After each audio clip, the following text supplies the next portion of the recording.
guys, welcome to another episode on Youth Connect. So today we're getting straight into it. Matters arising, the ambulance case, and the matter that's happened in court where the third accused person, who is also a witness to the case, seems to be alleging very serious allegations against our Attorney General.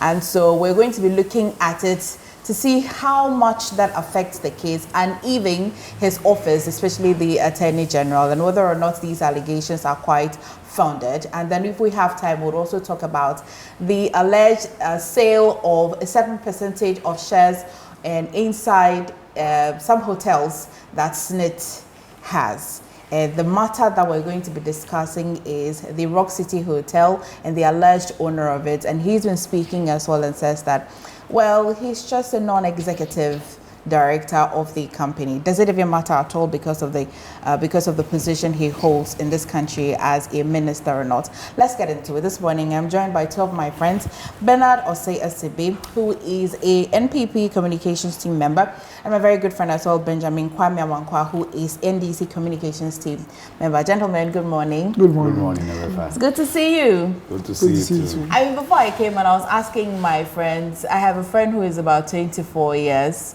and I was asking her whether she's going to be voting. I was asking her whether she was going to vote, and then she tells me that no, she's not going to vote. Then I was wondering how many young people out there do not want to vote.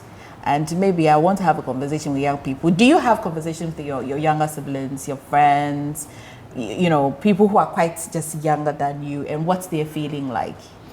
Well, I think that quite unfortunately, most of the young people in Ghana today are getting very disinterested in our politics and governance.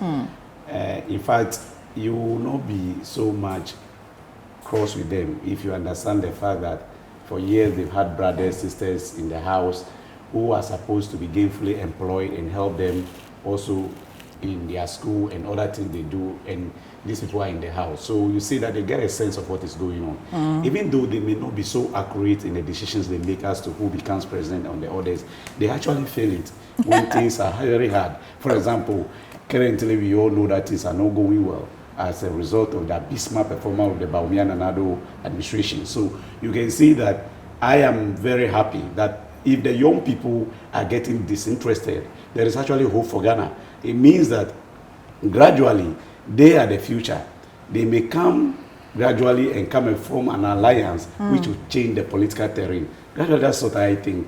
So I'm very happy that they are getting disinterested, especially looking at the very bad and rather corrupt performance of Akosua Adeti administration. They are rightful. Sometimes things really escalate quickly on this show because I just wanted to just touch on that shortly, but it escalated all of a sudden 1 to 10 already. But Bernard, I mean, do you have siblings? I do. And this is not bordering on the topic we're discussing. It's just it caught my mind, and then I thought to ask you.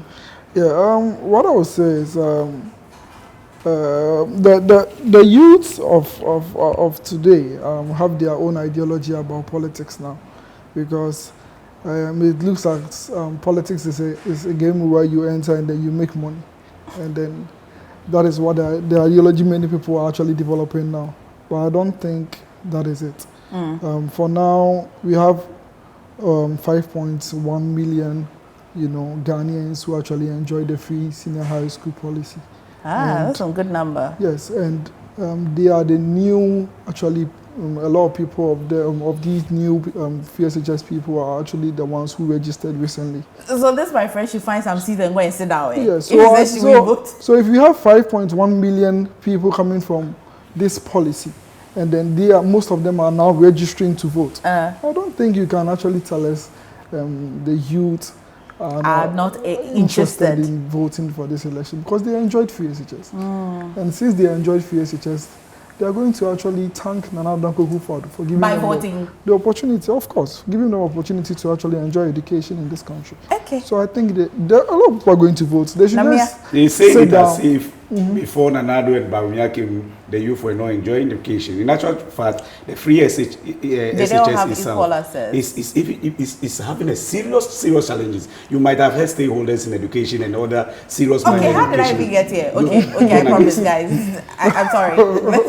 It was escalated too quickly. Okay, so let's get back to what matters arising. So you might have heard that the third accused person, Mr. Jakpa, may have made some serious allegations in court recently concerning the ambulance cases. And what is interesting is that the AG, and we don't know whether it is in response to these allegations, have also published or brought out the plea bargains that these accused persons have been bargaining for. And so people have said, including a lot of lawyers have said, that if you look at the Plea Bargain Act, what he has released cannot be a response to the allegations that Mr. Jakpa has made in court. Bernard, I don't know whether you've heard clearly the accusations by the third accused. What's your... Yes. I would say this is actually something that we've all noticed in our Syrian just these few days ago.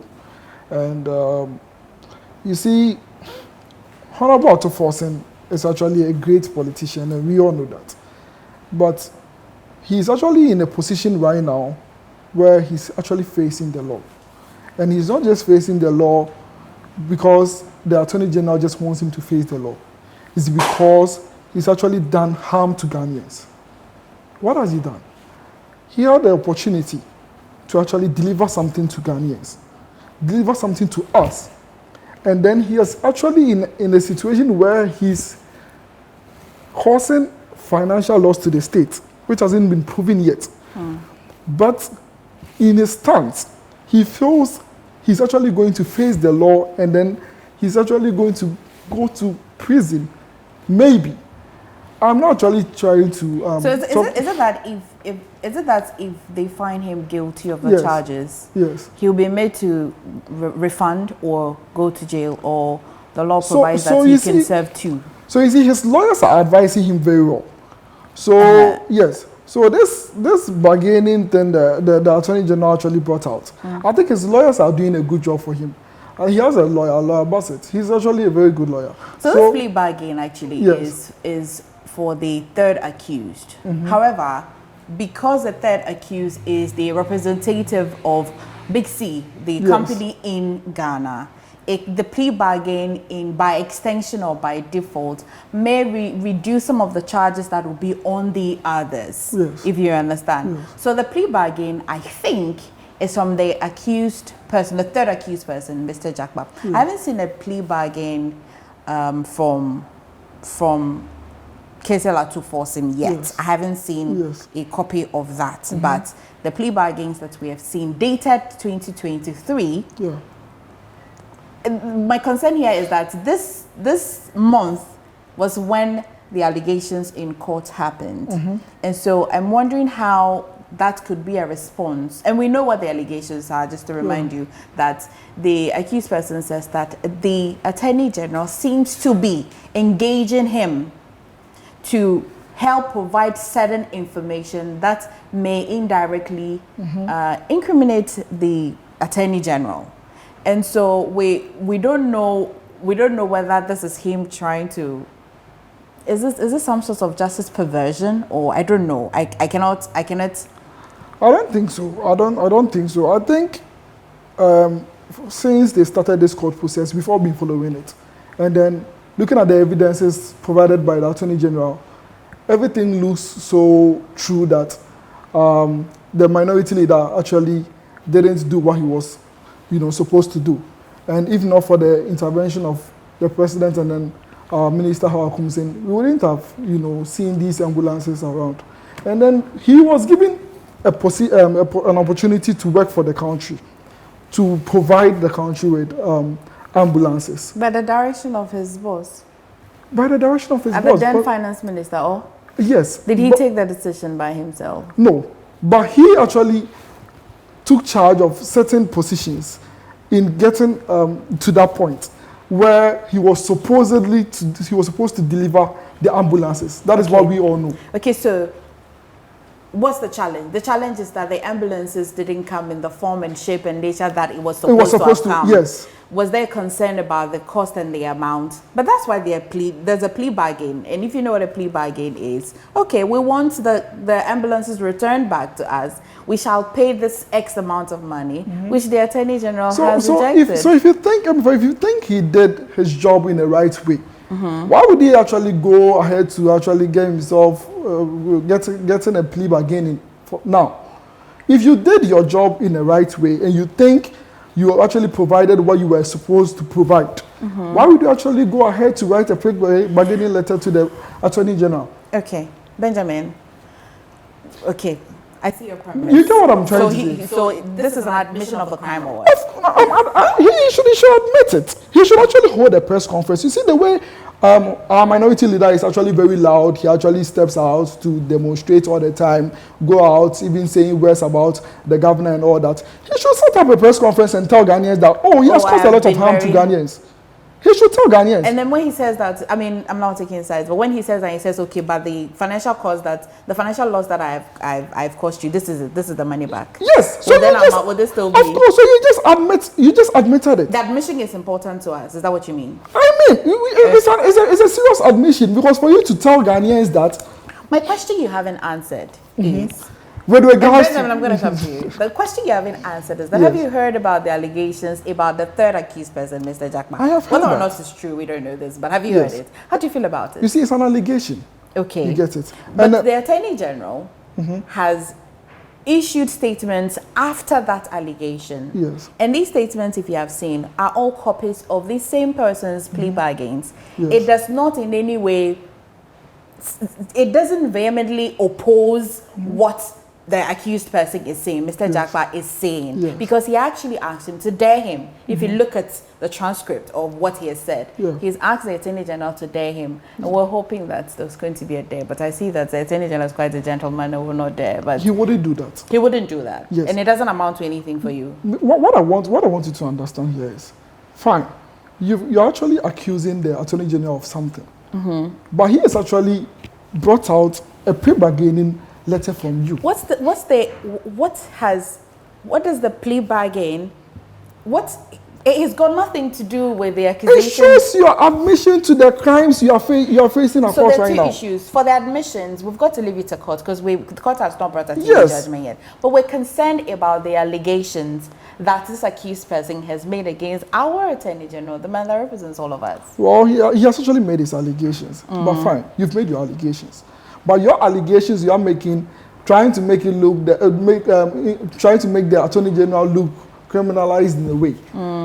You fighting yourself, telling us that you have a way of actually proving to Ghanaians that you didn't do the crime you think you didn't do. Who are we talking about now? The accused persons, the third one or the second? The accused persons. Or the three of them? The three accused persons. The three of them were not in court to allege anything against the Attorney General. Yes, but it was one person. Yes. That alleged. Made that alleged accusations. Yes, I get it. Yes. But we Ghanaians now understand that for you to bring out a plea bargain letter to the Attorney General, that makes you accept the fact that whatever you said is very true. So you admit that you're guilty of a crime, however you want to. No matter your accusations, your alleged accusations against the Attorney General. So you're not concerned about if these allegations happen to be true. Do you know that it borders on two things? One, the professional conduct of the Attorney General, and most importantly, a crime, according to Act 29. I know. It doesn't matter to you. It matters. It's an eye for an eye matter. It matters. It matters. Okay. But it matters. Let me let you take a breather. Right. Okay. Benjamin, did you hear my question? Yeah, I heard your question. Okay. First of all, let me say good morning to the cherry viewers of Youth Connect and say that I'm happy to be part of the team this morning, and good morning to my colleague here. He's a fine gentleman who have been a very good member of the NDC. Unfortunately, he chose the wrong political party. Having said that, let me quickly say that as a matter of principle, I believe that anybody who is guilty of a crime Doesn't matter the political coloration, ethnic coloration, the person should go through the due process of the law. If the person is my son, my child, I will allow the person to go through the due process of the law. However, when prosecution turns to persecution, then we have a problem. From the very onset, what are the basic facts of the case? The case is that Atuforsen, when he was acting formally in government, have the authority to procure some ambulances for the very good health delivery of Ghana. Indeed, most of the health facilities we are enjoying today was because the NDC by then saw the vision to establish and brought these ambulances.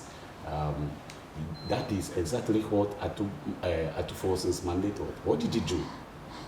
Attorney General is not saying that Atuforsen took those monies and did not procure the ambulances. The issue is that he has procured the ambulances, but according to them, either the cost was inflated or something. That is where their problem is. No problem. In every international bargain, I'm a businessman, you are a businesswoman. If I want to buy a laptop from you, for example, your laptop, I'll have to go around, look at the price of the laptop, compare it to others in the market. Of course, there may be reasons why you may go for one which is more expensive than the other. So from the very onset, the case is not that Atuforsen has not procured the ambulances. So the case is dead on arrival. The ambulances are in. In actual fact, we could account for all the ambulances that he was mandated to procure. So the issue as to the cause, we can always go into it. Well, how do we check that out?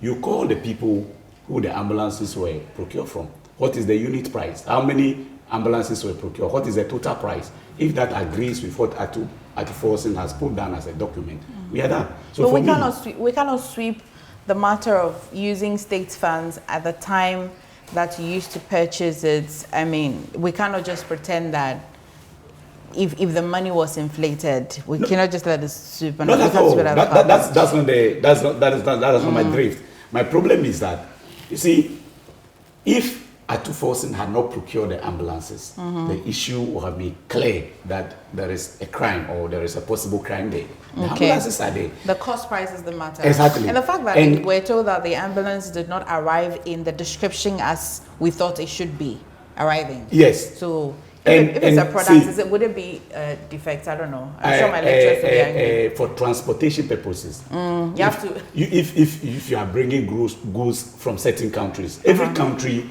and its laws, you don't expect that the goods will be in the way. Sometimes they bring the goods and they reassemble them here. Okay. So those issues, as I'm saying, they are administrative issues of. There have been issues of clearing them at the quarters. Yes. Well. Okay. So they are administrative issues that we can always go into. But I'm saying that as a matter of principle, the number of ambulances that were to be procured, the purchase price, everything is there. What we could have done is to cross-check with what the person who was actually selling these ambulances and see whether the prices were okay. So I am saying that as a matter of principle, if Atuforsen had done anything wrong, it doesn't matter whether he's my minority leader or his own, I will stand and say that, yeah, he has done something wrong. But I'm saying from the very onset, this is a persecution, not prosecution. Why am I saying that? You see, Jakpa's issue in open court, that Atuforsen has been calling him at odd hours, that the Attorney General. The Attorney General has been calling him at odd hours to implicate Atuforsen. It's a clear indication that this case is actually a persecution, as I was saying, because Attorney General has no evidence that a wrong or a prima facie case has been established against Atuforsen. And so he needed the collaboration of people like Jakpa to be able to implicate Atuforsen. In actual fact, we have known Godfrey Dame, the Attorney General, to involve himself, very brilliant as he said, to involve himself in communist inferior tactics to the extent that he would define. You speak plenty English. You feel like about how am I visible? Communist what? Communist inferior tactics. That's a lot of English. Yes, below the belt, something that is below the belt. Like, you know, in boxing, you are not supposed to hit your opponent below the belt. But Atuforsen always engage in these tactics. In fact, anything that Atuforsen You mean the Attorney General? Forgive me, Attorney General, I mean Godfrey Dame. Okay. Godfrey Dame often almost engage in these tactics. Yeah. Anything that will do to defend people in the MPP, especially President Akosua Adeti, to continue with the deterioration of the Ghana. That is what he does. I'm telling you, let's even drift a little.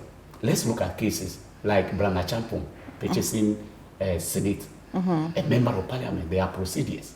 The Attorney General has not seen anything wrong with that. But somebody that was asked. The matter hasn't come to his doorstep yet. Oh yeah, but Atufosin's one has come to his doorstep. I mean, yeah, that is what we call selective justice, Emefa. How so? Selective justice in the case. I mean, it's the member of parliament for Northtown that has, will say he's the one that has unearthed or uncovered the situation. Exactly. That Smith is selling their shares, over 60%, I think. Exactly. And if Rock City, so you surely understand the separate legal entity of a company and a person. Of course, I do. Rock City is the one purchasing it. I'm saying, you see, Emefa, I know your knowledge in the law. You know that there are sometimes that the corporate veil can be removed and the person behind the corporate veil will be dealt with. He says he's a non-executive director. Forget about that thing. We all know these strategies that they use. But let me come to the substantive issue. I am saying that Attorney General has no issue against Atufosin. The mere fact that Atufosin is the minority leader and he has been so vociferous against the MPP government, unearthing the criminal and sometimes unethical undertakings of the MPP administration that has led to the deterioration of the Ghana city, the economy, is one issue that if we are able to paint this Atufosin in a way that Ghanaians will not trust him again, then whatever he brings us to the public, nobody will believe him. Okay, so what would be the way forward? The way forward is that the Attorney General should accept the fact that there is no case against Atufosin. In actual fact, Mr. Jakpa has proved the fact that Attorney General is just persecuting Atufosin. He hasn't provided any evidence yet.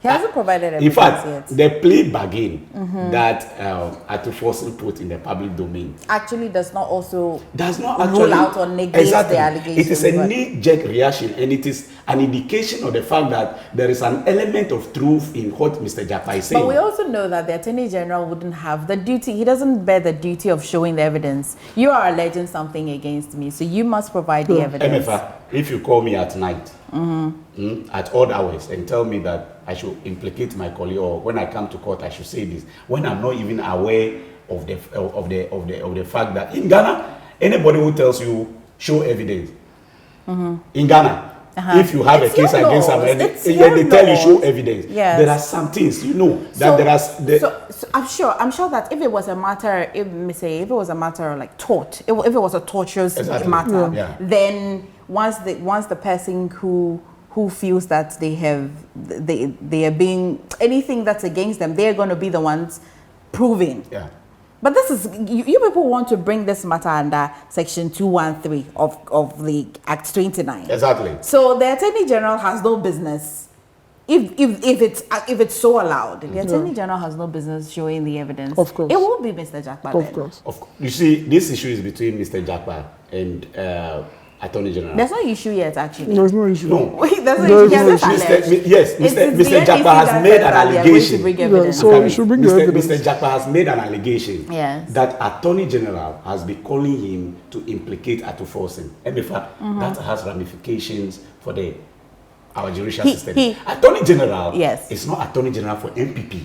Attorney General is Attorney General for Ghana. Absolutely, and for that matter, I'm with you. Professional ethical conduct is expected of him. Yes. And in law, I mean, it can be stretched so much that he can even lose his license. Exactly. That's what I'm saying. What I'm saying is that. So it means that if indeed there is truth in what Mr. Jakpa is saying, which I'm inclined to believe, it means that the conduct of Attorney General is called into question. And for now, a committee should be instituted to be investigating Attorney General for this unethical conduct of calling a witness to implicate a person involved in a case before the court. Because that goes against everything the law says. Some people have said that in some serious country by now, there would be some committees set up, And I agree completely. To start to probe or to inquire into the matter. Yeah. Some people have also said that, as I said in the opening, my introduction earlier, that the Attorney General's response with a bargain plea that he has put in public does not respond to the allegations. I am also saying that he's under no obligations. No. Absolutely, he's not even being investigated. Nobody is saying that the Attorney General or anybody at all can spew anything at all in court. That's what I'm saying. This. But you see, if it takes a lot of courage for somebody who is before court to accuse an attorney general. Emefa, you agree with that? It also takes a lot of somebody who's probably frustrated. Frustrated? Mr. Japa knows very well that Attorney General has a case against him. In actual fact, if Mr. Japa has sent a plea bargain, which Attorney General is relying on, the idea here is that it is he rather who want to plead and say that the state should forget about what prosecuting him, and that is going to help the state in dealing with the issue. But if indeed you have done this, in any case, the two of them shouldn't be communicating. It has to be the lawyer for... Exactly. That is the point. That is why I'm saying that it will be unethical for the Attorney General to be calling what? Mr. Japa. If indeed he did. If indeed. I have no doubt. I personally, why? Knowing Godfrey Dami and the way Godfrey Dami admire him so much. That's not fair. No. Oh yeah. Godfrey Dami admire him so much. It is not a matter of belonging to an opposition party. It is a matter of watching the person, the way he deals. He uses his intelligence in a way that is admirable. No. That I describe as a communist inferior tactics. Bernard. Bernard, yeah. Yes. You see, NDC, we know them for this. Whenever there is an issue in court that concerns the Attorney General and it goes in their favor, the Attorney General is doing a good job. But whenever it doesn't go in their favor, there is something about the Attorney General, and then there should be a committee set up against the Attorney General. We've known them for this. Even happens with the... Take the NDC out. What if it's the public that's asking? We know the NDC are the ones always asking for that. You're telling us that a whole country of people that are quite sane would want to wait for the NDC to say something or champion a cause before. The NDC the one. The NDC is always the one talking against the media is also asking. The NDC is actually the one always asking for that.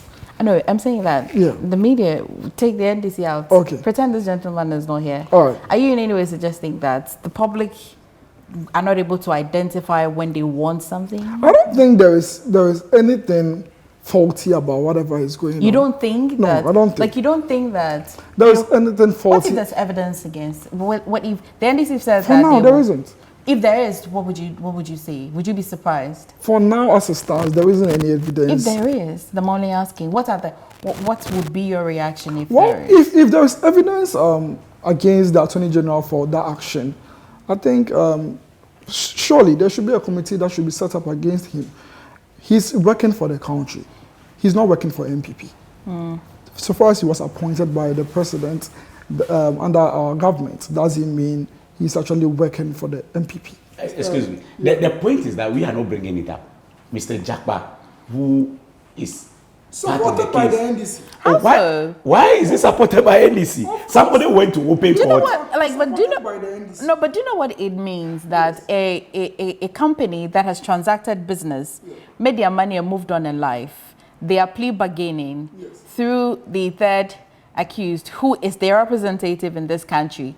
You think that they are happy wanting to, if that plea bargain is taken, you think that they are happy wanting to make all of those refunds and all of those demands that a plea bargain would have requested? You think they're happy and it was just to satisfy the NDC? An individual or a company? It doesn't really matter about him being an individual. It doesn't matter about a company.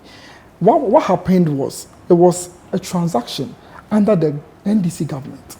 So once it happened under their government, they have soft side for it. So I have to be sure about whatever I'm saying. It's actually supported by the NDC. And I'm being sure about whatever I'm saying. How, like, are you able to show me how it's supported by the NDC? Every conversation that goes against the Attorney General regards to this issue of auto forcing, it's actually coming from the camp of NDC. If you're talking and if you're telling us that we should deal with this issue as auto forcing being an individual and then not being an NDC member, you should deal it that way. But every conversation that is coming against the Attorney General, it's actually coming from the camp of the NDC. He's a minority leader, though. So wait, they cannot have a conversation separate of him. So you should accept that whatever is coming from Mr. Jakpa is actually supported by the NDC. Is it a matter of whether it is supported or whether if it is substantiated? I want you to understand that Mr. Jakpa being an individual person, actually representing a company, actually had a transaction during the NDC government. Okay, so his sentiments would be towards the NDC. No, Emefa, You see, we are overstretching. We are overstretching it. Yeah. We don't even know the political coloration of Mr. Japa. You understand? Are you in any way suggesting that people that go into contract and transactions with any political party would have political affiliations to them, or they have personal sentiments to them? Not everyone, but you see, before we purchased COVID vaccines. Yes, I know. From the UAE. I know. And there were issues that have come up. Yeah. Would you say that it is political affiliations? No, I wouldn't say that. I wouldn't accept that all individuals or all companies that have contracts from governments actually have political affiliations in a way. But it's possible. Relationships, before people gain contracts, we talk about relationships first. Why not another company and it was that company? So we should think about it. Okay, why not another company? But that company that has my interest area on the SNITS matter. Okay, Emefa. You want to wrap on the... Yes, okay. It will always be one company. It will always be one company. We can't choose all the companies in the world to procure ambulances.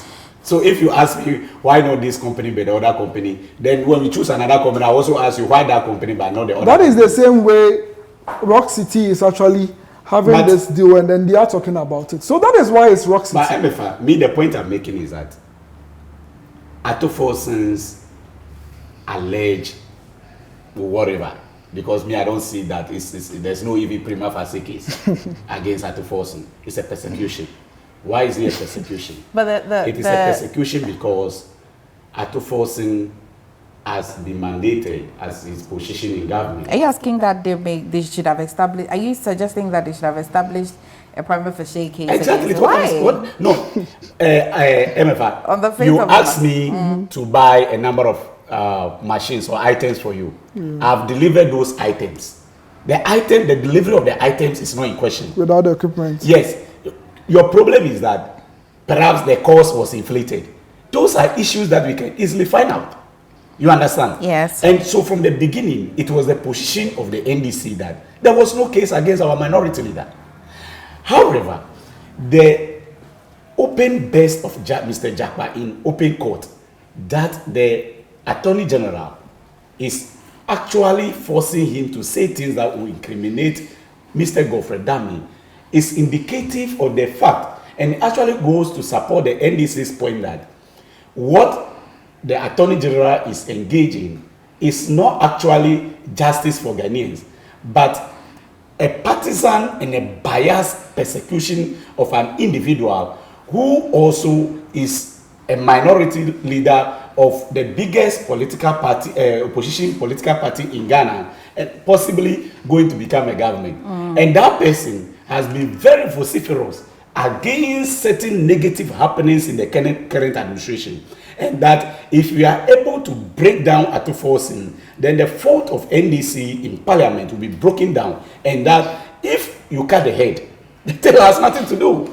I look forward to the NDC really providing us with this evidence that Mr. Japa would make. I want to tell him something. I want him to know that if it happens that the minority leader is being incriminated for that crime, they shouldn't actually link it to what Mr. Japa is saying when he doesn't provide any evidence to the court. No, MFI, I've already indicated from the beginning of this conversation that in principle, anybody who has gone wrong or has done anything, especially when it comes to financial malfeasance, I'm seriously against it, because that is the reason why Ghana is where we are. Yes. Right. For example, Akosua Adeti and Dr. Baumia taking loans, and finance minister holding watching parties and those things, and just squander loans on them. Of course, we know all these things. We just go for money and use the finance minister's bank.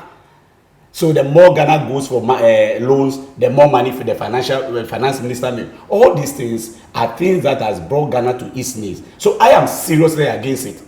That anybody who has been found capable should be dealt with. But I'm saying Let me ask you a question. Please. I'm going to go for a break. You don't have to answer this question, but think about it. I'll answer it. At the time, has the NDC, has the NDC ever gone into a transaction at the time that they were governing this country that raised eyebrows, that raised concerns? Of course, MFA. We have a lot. Not a lot. A lot of because you see, if you want to do comparative analysis, So both will do. Yeah. But one does it more. Is that what it is? No, I'm saying that there will always be issues when the facts concerning a particular contract are not released to the public. There have been issues in the NDC. Okay. But Emefa, you agree with me that under the current NPP administration, there are so many crosses around the neck of Dr. Baumia, His Excellency President Akosua Adeti, and the finance minister. And I'm saying that when NDC comes to power, we're going to, and inshallah, we are going to come to power.